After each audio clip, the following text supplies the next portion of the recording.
மாண்புமிகு தலைவர் அவர்களே, இங்கு நடைபெற்ற விவாதத்தில் மாண்புமிகு உறுப்பினர்கள் பலரும் கலந்து கொண்டு இந்த மாநிலத்தின் தொழில் வளர்ச்சி குறித்த தங்களுடைய மதிப்பீடுகளை எடுத்து கூறியிருக்கிறார்கள்.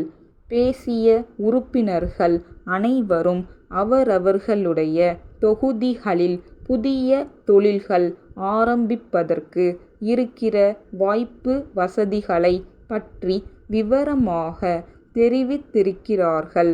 அவர்களுடைய ஆக்கப்பூர்வமான ஆலோசனைகளை எல்லாம் இந்த அரசு கவனமாக பரிசீலித்து தேவையான நடவடிக்கைகளை மேற்கொள்ள ஆவன செய்யும் என்பதை முதற்கண் தெரிவித்துக் கொள்கிறேன். கடந்த காலத்தில் நமது மாநிலத்தின் தொழில் வளர்ச்சியை நாம் பார்த்தோமென்றால் புதிய தொழிற்சாலைகள் நகரங்களை சுற்றியே அமைக்கப்பட்டு நடைபெற்று வருவதை காணலாம்.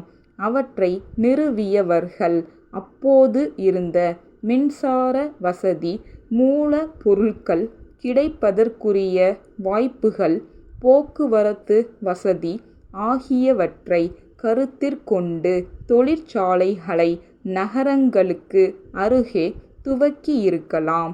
ஆனால் தற்போது மின்சார வசதியும் போக்குவரத்து வசதியும் எல்லா இடங்களுக்கும் பரவி இருப்பதால் புதிதாக ஆரம்பிக்கப்படும் தொழில்கள் மாநிலத்தில் பரவலாக ஆரம்பிக்கப்படுவதில் எவ்விதமான சிரமமும் இல்லை. அவ்வாறு செய்தால் ஆங்காங்கே வேலை வாய்ப்பு ஏற்பட்டு வேலையில்லா திண்டாட்டம் குறைவதற்கு வழி ஏற்படும். அதனால் தான் புதிய தொழில்கள் கிராமப்புறங்களில் ஆரம்பிக்கப்பட வேண்டும் என்ற கருத்தை இந்த அரசு அப்போதைக்கப்போது வலியுறுத்தி வருவதோடு அதை செயல்முறைப்படுத்த முழு மூச்சுடன் முயன்று வருகிறது. அந்த முயற்சியின் ஒரு பகுதியாக ஒரு சில பகுதிகள் தொழில் வளர்ச்சியில் பின்தங்கிய பகுதிகள் என அறிவிக்கப்பட்டு அந்த பகுதிகளில் தொழில் துவங்க விரும்பும் தொழில் முனைவர்களுக்கு மத்திய அரசும் மாநில அரசும் பல்வேறு வகைகளில் ஊக்கம் அளித்து வருவதை மாண்புமிகு உறுப்பினர்கள் அறிவார்கள். இதர பகுதிகளிலும் புதிய தொழிலகங்களை ஆரம்பிக்க விரும்புவோருக்கு மாவட்ட தொழில் மையங்கள் ஆலோசனைகள் தெரிவித்து உதவிகளும் புரிந்து வருகின்றன. எல்லா இடங்களிலும் பெரிய தொழில்களை ஆரம்பிக்க முடியாது என்பதால் கிராமப்புறங்களிலுள்ள மக்கள் விவசாயத்தோடு சிறு தொழில்களை துணை தொழில்களாக செய்து தங்கள் வருவாயை பெருக்கிக் கொள்ளத்தக்க வகையில் ஊரக தொழில் வளர்ச்சியில் இந்த அரசு அதிக கவனம் செலுத்தி வருகிறது. அந்த வகையில் ஒரு புது முயற்சியாக பட்டுப்புழு வளர்க்கும் தொழிலுக்கு ஆக்கமும் ஊக்கமும் தரக்கூடிய அளவில் ஒரு திட்டம் வகுக்கப்பட்டு செயல்முறைக்கு கொண்டு வரப்படுகிறது.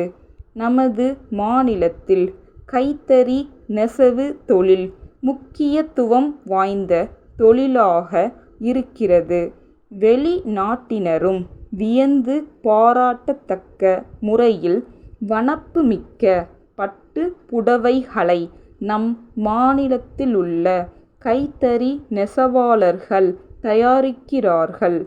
பட்டு நெசவு தொழிலுக்கு தேவையான மூலப்பொருளாகிய பட்டினை பெற பட்டுப்புழு வளர்க்கும் தொழில் வளர்ச்சி பெற வேண்டும். அது பட்டுப்புழு மற்றும் பட்டு நெசவு தொழிலில் ஈடுபட்டுள்ளவர்களுக்கு உதவிகரமாக அமையும். மதுரை மேலமாசி வீதியிலுள்ள முருகன் நிறுவனத்தினர். சென்னை அண்ணா சாலையிலுள்ள பாலன் நிறுவனத்திற்கு எழுதிய கடிதம். அன்புடையீர், தங்களுடைய நேற்றைய தேதியிட்ட கடிதம் கிடைக்கப் பெற்றோம். நாங்கள் விற்பனைக்காக அனுப்பி வைக்குமாறு கேட்டிருந்த நவீன சமையல் வாயு அடுப்புகளை நாங்கள் கேட்டிருந்த எண்ணிக்கையில் பாதியளவே அனுப்பியதற்கான காரணங்களை தங்கள் கடிதத்தில் விவரமாக குறிப்பிட்டிருக்கிறீர்கள். மாநில அளவில் மொத்த விற்பனையாளர்களாகிய நீங்களே இவற்றை மிக குறைந்த எண்ணிக்கையில்தான் உற்பத்தியாளர்களிடமிருந்து பெறுகிறீர்கள் என்பதை உங்கள் கடிதம் வாயிலாக அறிந்தோம். நிலைமையை சீர்படுத்த தங்கள் விற்பனை அதிகாரி அடுத்த வாரம் பம்பாய் சென்று உற்பத்தியாளர்களுடன் பேச இருப்பதாகவும் தெரிவித்துள்ளீர்கள்.